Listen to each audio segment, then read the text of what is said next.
TRS నాయకులు మరి అభివృద్ధి పథంలో జోగిపేట నుండి అజ్జమాయి వరకు ఆర్ఎండ్బి రోడ్డు వేస్తున్న భాగంలో టీఆర్ఎస్ నాయకులు లేనిపోని ఆరోపణలు చేసి అది మీడియా మిత్రులకు వివరించారు. దానిలో ప్రకారంగా మేము కూడా తెలియజేస్తుంది ఏమిటంటే జోగిపేట అజ్జమాయి వరకు రోడ్డు విస్తరణ కార్యక్రమానికి మూలం అవసరం ఉందని మే 22 తారీఖునే మరి ఆ కాంట్రాక్టర్ మరి మైనింగ్ వారికి దరఖాస్తు చేసుకోవడం జరిగింది. దాంట్లో కొద్దిగా జాప్యం జరిగినందున మరి ఆ మైనింగ్ వాళ్ళు మరి స్థానిక ఎంఆర్ఓ గారికి ఓరల్గా మాట ప్రకారంగా వాళ్ళు ఆదేశాలు ఇవ్వడం జరిగింది. మేము ఆర్డర్ కాపీ ఇచ్చే వరకు వారికి మరి వర్షాకాలం వస్తున్నందున మరి సత్వరమే రోడ్డు పనులు పూర్తి కావాలి కాబట్టి వారికి అనుమతి ఇచ్చి రుణం కొట్టియవలసిందిగా మరి ఎంఆర్ఓ గారికి మౌఖికమైన ఆదేశాలు వారు ఇవ్వడం జరిగింది. మరి అవన్నీ తెలుసుకోకుండా మా టీఆర్ఎస్ నాయకులు అక్రమంగా మా టిప్పలన్నీ వేరే ప్రైవేట్ వ్యక్తులకు అమ్ముకుంటున్నారని చెప్పేసి ఆరోపణలు చేయడం అది సబబు కాదు. అభివృద్ధి పథంలో భాగంగా వారు కూడా సహకరించాలి. మరి వాళ్ళ టైంలో మరి హైవే పనులు నడిచిన 5 ఏళ్ళు, ఆ 5 ఏళ్ళు నడిచిన హైవే పనులలో మరి పగలంతా హైవే కొట్టుకుంటే రాత్రంతా టీఆర్ఎస్ నాయకులు ఓ మాఫియా గ్యాంగ్గా తయారై ఇష్టమున్న వారికి ప్రైవేట్ వ్యక్తులకు ఇష్టమున్న రీతిలో మరి మొరం టిప్పలు అమ్ముకోవడం జరిగింది. అని అలా అని చెప్పేసి మేము చేశాం కదా ఇతరులు కూడా చేస్తున్నారనే ఆరోపణ చేయడం అది సిగ్గుచేటైన పని. అది మంచి పద్ధతి కాదు. డెవలప్మెంట్కి అందరూ సహకరించాలి కానీ మరి లేనిపోని ఆరోపణలు చేసి మరి డెవలప్మెంట్ అడ్డుకుంటే అది మంచి పని కాదని చెప్పేసి మేము గంటబద్ధంగా వివరిస్తున్నాం. దానికి అందరూ సహకరించండి. మేము అభివృద్ధి పనులు చేస్తున్నాం. అభివృద్ధి పనులు చేసిన దానికి మీరు చేయకుండా మేము చేస్తున్నాం. అది చేసిన దానికి మీరు కనీసం మద్దతు తెలపకుండా ఇసుంటి అడ్డంకులు మాత్రం కల్పించకుండా మరి మద్దతు కలిపి మీరు అలాంటి పనులకు అడ్డు చెప్పకూడదని చెప్పేసి మేము కోరుతూ ఉన్నాం. అలాగే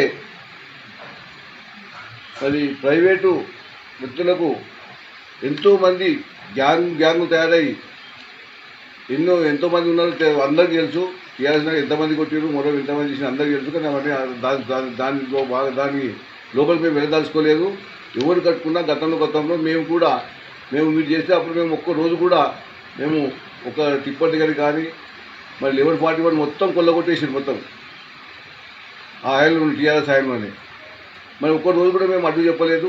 మరి మీరు కూడా ఇలాంటి చెవాకులు చెప్పి అసలు అబద్ధమైన ఆరోపణలు చెప్తూ మీరు అలాంటి ఆరోపణలు చేయకూడదని చెప్పేసి కోరుతూ తెలియజేస్తున్నాం.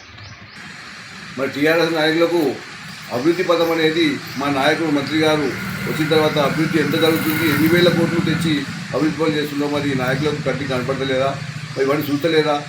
అవన్నీ దృష్టిలో పెట్టుకొని లేదో అక్కస్తోని మరి ఒక ఆరోపణలు చేస్తారు కాబట్టి ఈ ఆరోపణలన్నీ మేము ఖండిస్తున్నాం.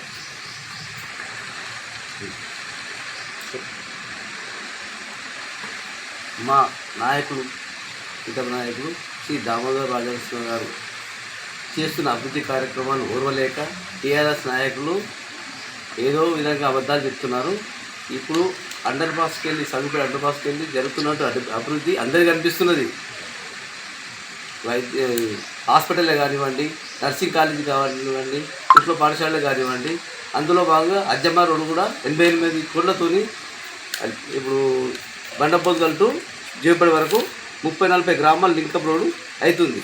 దాని గురించి మొరం కొడుతుంటే టీఆర్ఎస్ నాయకులు అడ్డుకుంటారు. ఇది మంచి పద్ధతి కాదు, ఖబర్దార్. మా అందూరు జోగిపేట అభివృద్ధిని చూసి ఓర్వలేని కొందరు నాయకులు మా మీద మా ప్రభుత్వం మీద కానీ లేకపోతే ఇక్కడ జరుగుతున్న కాంట్రాక్టర్ల మీద కానీ లేకుంటే వాళ్ళ మీద కానీ ఉపయోగం లేని అపవాదులు చేసి ఇక్కడ జరుగుతున్న అభివృద్ధిని వాళ్ళ కళ్ళ కట్టినా కానీ వాళ్ళు ఎట్లా అనుకుంటారు అంటే రేపు పొద్దున మాకు ఓటు బ్యాంక్ అనేది ఏముండదు, ఇక జీరో అయిపోతుందనే ఉద్దేశంతో అక్కసుతో మనం ఏదన్నా ఒకటి చేసి వాళ్ళ మీద ఒకటి మనం బురద చల్లాలనే ఉద్దేశంతో ఇలాంటి చెవాకులు మాట్లాడి వాళ్ళ మాట నిలుపుకోవాలని చేద్దామని చెప్పి అనుకుంటారు. కానీ ఇది ప్రజలు గమనిస్తూనే ఉంటారు ఏం జరుగుతున్నదండి. తెలంగాణలో ఎక్కడా లేని విధంగా ఆందోళన కాన్స్టిట్యున్సీ జోగిపేట మున్సిపాలిటీ డెవలప్మెంట్ అవుతున్న విషయం ప్రతి ఒక్కరికి తెలుసు. సీఎం దగ్గర నుండి ఆయన ఫండ్ను సపరేట్గా మా మంత్రి గారు తీసుకొచ్చేసి ఒక విధమైన అంటే ఒక హైదరాబాద్ను తలపెట్టే విధంగా మన ఆందోళన జోగిపేట మున్సిపాలిటీని డెవలప్ చేస్తుంటే అవన్నీ జీర్ణించుకోలేక వాళ్ళు కావాలనే ఉద్దేశంతో మా మీద బురద జల్లాలనే ఉద్దేశంతో ఇలాంటి నిరుపయోగమైన మాటలు ఆధారాలు లేని మాటలతో వాళ్ళు కాలం గడుపుకోవాలని చూస్తుర్రు. అలాంటి మాత్రం చేయడం తప్పు. ఎందుకంటే అభివృద్ధి ప్రజల దగ్గర చూపించాలి, అంతేగాని మనం ప్రజలకు జరుగుతున్న అభివృద్ధిని అడ్డుకోవాలని ఎప్పటికైనా చూసుకోవద్దు. అలాంటి విషయాలు తప్పు అని చెప్పి నేను వాళ్ళకు పత్రికాముఖంగా తెలియజేస్తున్నాను.